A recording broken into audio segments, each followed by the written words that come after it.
Hello students, I'm Satya sir. Today I'm going to teach you English grammar, that is changing sentence. That's my pick. It's part 6. দেখো তোমরা আজকে আমরা যশোর বোর্ডের 2009 সালের প্রশ্নটা changing সেন্টেন্সটা সলভ করব।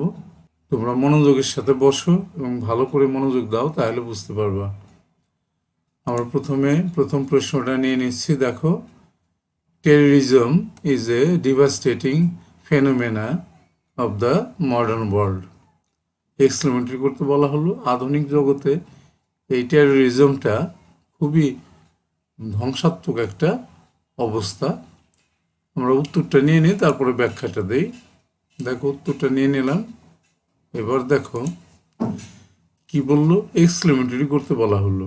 আমরা জানি যে এক্সক্লেমেটরি করতে হলে যদি অ্যাজারটিভ সেন্টেন্সটার মধ্যে এ থাকে, তাহলে আমরা হোয়াট দিয়ে শুরু করি। দেখো, হোয়াট দিয়ে শুরু করলাম। আর what a devastating phenomena of the modern world terrorism is, subject আর ভাবটা আমরা সবার শেষে নিয়ে যাই। এটা নিশ্চয়ই আমরা বলেছি এটা শেখানোর সময় নিয়মটা। দেখো, টেরোরিজম ইজ, সাবজেক্ট আর ভাবটা সবার শেষে আসলো। তাহলে উত্তরটা কি পেলাম আমরা? What a devastating phenomena of the modern world terrorism is. নিশ্চয়ই তোমরা বুঝতে পেরেছো। এবার আমরা পরের বি নাম্বারটা চলে যাই। বি নাম্বার প্রশ্নটা দেখো। হ্যাঁ, at present it is increasing alarmingly. এটা খুবই ভয়ঙ্করভাবে এটা বৃদ্ধি পাচ্ছে। এটাকে ইন্টারগেটিভ করতে বলা হলো। দেখো, আমরা উত্তরটা নিয়ে নিচ্ছি, এখন আমরা ব্যাখ্যাটা দিচ্ছি। দেখো, it is, at present it is. At প্রেজেন্টে আমরা প্রথমেও রাখতে পারি, শেষেও রাখতে পারি। ইট ইজ আছে, তাহলে আমরা ইন্টারগেটিভ করতে হলে ভাবটা আগে নিলাম, নোট নাই একটা নোট নিলাম, তাহলে কি হলো? Isn't it increasing alarmingly at present. At প্রেজেন্টে আমরা শেষে দিলাম, প্রশ্নবোধক চিহ্ন দিলাম।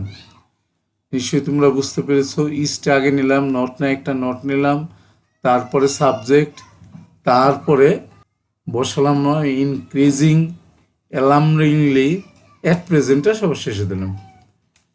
এটা খুবই সহজ, তোমরা নিশ্চয়ই জানো এটা। এবার আমরা পরেরটা নিয়ে নিই, সি নাম্বারটা নিয়ে নিই। প্রশ্নটা নিয়ে নিলাম। দেখো, nothing is as disastrous as terrorism. এটাকে কি করতে বলা হলো? কম্পারেটিভ করতে বলা হলো। আমরা উত্তরটা নিয়ে নিই। উত্তরটা নিয়ে নিলাম, এখন আমরা ব্যাখ্যা দেব। দেখো, নাথিং, নো আছে, তাহলে is as disastrous as terrorism. তাহলে আমরা কম্পারেটিভ করতে হলে শেষের থেকে আমাদের নিয়ে আসতে হয়। পজিটিভ আছে, এই জন্য শেষের থেকে আমাদের আনতে হয়, সাবজেক্টটা আগে নিয়ে আসতে হয়। তাহলে টেররিজম ইজ, এখানে কম্পারেটিভলি মোর, এখানে যে অ্যাডজেক্টিভটা আছে ডিজাস্টারাস, এটা কিন্তু একের অধিক লেভেল বিশিষ্ট। এই কারণে আমরা ই আর ইএসটি যুক্ত করতে পারলাম না, আমরা মোর যুক্ত করলাম।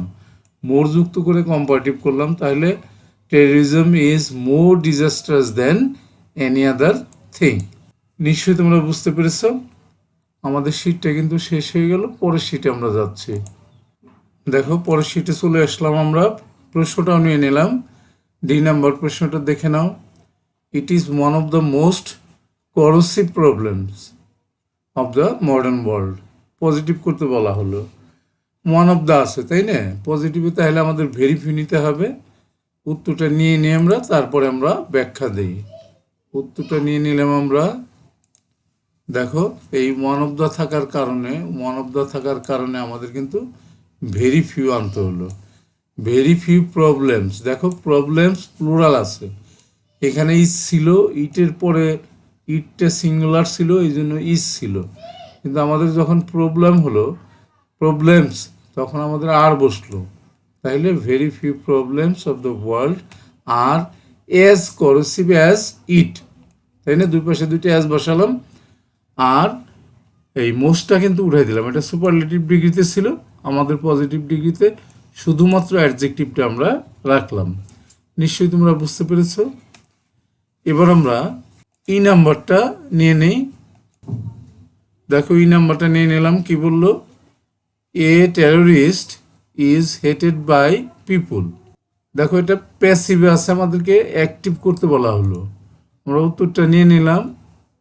এখন আমরা ব্যাখ্যা দিচ্ছি। দেখো a terrorist is hated by people, বাইয়ের পরে এই যে পিপুলটা আছে, তাইলে আমরা অ্যাক্টিভে তিনটা কাজ করব। পিপুলটা আগে নিয়ে আসলাম, আর এখানে ইজ ছিল, তাহলে প্রেজেন্ট ইনডিফিনিট টেন্স, পিপুল প্লোরাল নাম্বার, এই কারণে কিন্তু হেটের সাথে এস বসালাম না। তাহলে পিপুল হেট এ টেরোরিস্ট, সাবজেক্টটা অবজেক্টে চলে গেল। এটা খুবই সহজ, নিশ্চয়ই তোমরা বুঝতে পেরেছ। এবার আমরা এফ নাম্বারটা নিয়ে আসি। এফ নাম্বারের প্রশ্নটা দেখো, who is not now in the threat of violence. তাইলে এখানে দেখো হু দিয়ে শুরু হয়েছে, ইন্টারগেটিভ সেন্টেন্স আছে, এটাকে তোমার অ্যাজার্টিভ করতে বলা হলো। আমরা উত্তরটা নিয়ে নিই। এবার আমরা উত্তরটা নিয়ে নিলাম। এখন আমরা ব্যাখ্যা দেই। দেখো নাওটা এখানে ছিল, আমরা নাওটা প্রথমে নিয়ে নিলাম। হু ইজ নট আছে, তাইলে হু ডাজ নট বা ইজ নট এগুলো থাকলে আমরা এভরিবডি আনি, এভরিবডি আনলাম। নাও এভরিবডি ইজ, নটটা বাদ দিয়ে দিলাম। In the threat of violence, প্রত্যেকেই তোমার হুমকির মুখে আছে, ভায়োলেন্সের হুমকির মধ্যে আছে। তাইলে এই শীটটাও কিন্তু আমাদের শেষ হয়ে গেল। এটা খুবই সহজ। তাইলে আমরা পরের শীটে যাব। দেখো আমরা পরের শীটে যাচ্ছি। হ্যাঁ, পরের শীটে চলে এলাম। আমরা প্রথম প্রশ্নটাও নিয়ে ফেললাম। এখানে আছে জি নাম্বার প্রশ্নটা কি বলা আছে দেখো, though there are laws to punish the terrorist, they are not properly applied. যদিও টেরোরিস্টদেরকে শাস্তি দেওয়ার বিধান আছে, আমাদের আইন আছে, কিন্তু এটা সঠিকভাবে প্রয়োগ হচ্ছে না। উত্তরটা নিয়ে নিই আমরা। উত্তরটা নিয়ে নিলাম। এখন আমরা একটু ব্যাখ্যা দেব। দেখো এই দুটা আছে মানে কি, এটা কমপ্লেক্সে আছে, আমাদের কম্পাউন্ড করতে বলা হলো। তাহলে আমরা দুটা উঠাই দেব, আর যেখানে কমা ছিল কমাটা উঠাই দিয়ে সেখানে বাদ বসাবো। দেখো এই যে বাদ বসালাম, তাহলে কিন্তু আমাদের কম্পাউন্ডটা হয়ে গেল। এটা নিয়মটা মনে রাখলে খুবই সহজ। এর পরের সেন্টেন্সটা আমরা নিয়ে নেই, জি এইচ নাম্বারটা নিয়ে নেই। দেখো এইচ নাম্বারের প্রশ্নটা আমরা নিয়ে নিলাম। By applying the law properly, সঠিকভাবে আইনটা প্রয়োগ করার মাধ্যমে we can get rid of terrorism, এই টেরোরিজম থেকে আমরা মুক্তি পেতে পারি। উত্তরটাও নিয়ে নিই আমরা। হ্যাঁ, উত্তরটাও নিয়ে নিলাম। এবার আমরা ব্যাখ্যা দেব। দেখো বাই জেরান যদি থাকে তাহলে আমরা কমপ্লেক্স, আমাদেরকে কিন্তু কমপ্লেক্স করতে বলা হয়েছে, তাহলে আমরা ইফ নিয়ে আসি। আর যদি উইদাউট থাকতো তাহলে কিন্তু ইফের পরে সাবজেক্টের পরে একটা ডু নট বসতো অথবা ডাজ নট বসতো। তাহলে দেখো আমরা বাই উঠাই দিয়ে ইফ বসালাম, সাবজেক্টটা আবার উইটা এখানে নিয়ে নিলাম। ইফ উই অ্যাপ্লাই এনজি বাদ দিয়ে if we apply the law we can get rid of terrorism, আমাদের হয়ে গেল। এরপরে আমরা পরের সেন্টেন্সটা নিয়ে নিই, এই আই নাম্বারটা নিয়ে নিই। দেখো আই নাম্বারটা কি বললো, what a miserable life a terrorist leads. একজন টেরোরিস্ট সে কিন্তু খুব কষ্টের জীবনযাপন করে। এটা এক্সক্লেমেটরিতে আছে, আমাদেরকে অ্যাজার্টিভ করতে বলা হয়েছে। কিন্তু আমরা উত্তরটা নিয়ে নিই, এরপরে আমরা ব্যাখ্যা দেই। দেখো হোয়াট এ, তাইলে আমরা লাস্টের থেকে নিয়ে নিব এ টেরোরিস্ট। এই যে লাস্টের সেন্টেন্সটা আগে নেব অ্যাজার্টিভ করতে হলে। এ টেরোরিস্ট লিডস এ ভেরি, এই যে হোয়াট উঠাই দিয়ে আমরা ভেরি বসালাম, এ ভেরি মিজারেবল লাইফ, আমাদের কিন্তু এটা হয়ে গেল। এটা খুবই সহজ। এরপরে দেখো যে নাম্বারটা নেব আমরা, লাস্টেরটা সর্বশেষ প্রশ্নটা নিয়ে নেব আমরা। দেখো they should be brought to book, তাদেরকে শাস্তির আওতায় আনা উচিত। They should be brought to book, brought to book একটা ইডিয়ম, সেটা শাস্তির আওতায় আনা। তাহলে এটাকে অ্যাক্টিভ করতে বলা হলো, এটা প্যাসিভ আছে, এটা কিন্তু অবজেক্ট নাই। দেখো এখানে প্যাসিভ আছে, তাহলে আমরা উত্তরটা নিয়ে নিই। উত্তরটা নিয়ে নিলাম। এখন আমরা দেখি কি বললো। দেখো they should be brought to book, object নাই কিন্তু, কারা তাদেরকে শাস্তির আওতায় আনবে? আমরা।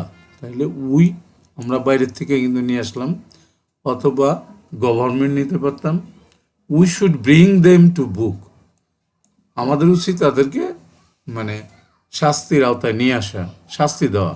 We should bring them to book. দেখো যে বিটা উঠে গেল, উইটা বাইরে থাকলাম, শুড ঠিকই থাকলো। এই যে পাস্ট পার্টিসিপল থাকে প্যাসিভে, অ্যাক্টিভে কিন্তু প্রেজেন্ট ফর্মটা থাকে। তারপরে দেটা এই পাশে সে দেম হলো, টু বুকটা সাথে সাথে থাকলো। তাহলে আমাদের এটা হয়ে গেল। আমাদের কিন্তু শেষ হয়ে গেল, নিশ্চয়ই তোমরা বুঝতে পেরেছো।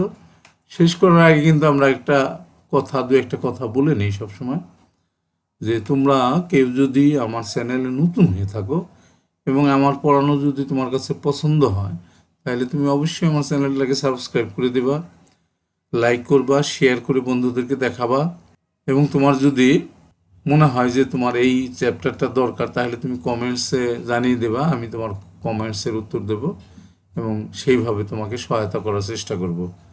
আর যারা অলরেডি আমার চ্যানেলটাকে সাবস্ক্রাইব করেছো, তাদেরকে অসংখ্য ধন্যবাদ। এবং তোমরা বারবার প্র্যাকটিস করবা, প্র্যাকটিস করলেই দেখবে এগুলো তোমার নখদর্পণে থাকবে, তোমার মনে থাকবে। প্র্যাকটিস না করলে কিন্তু মনে থাকে না। Out of sight, out of mind, তাই না? ঠিক আছে শিক্ষার্থীবৃন্দ, আমরা এখন শেষ করব। Thank you for watching. I am Kazi Abdul Sattar, senior English teacher, KSMSM High School and College, Dhaka. That's all. Thank you again and see you next.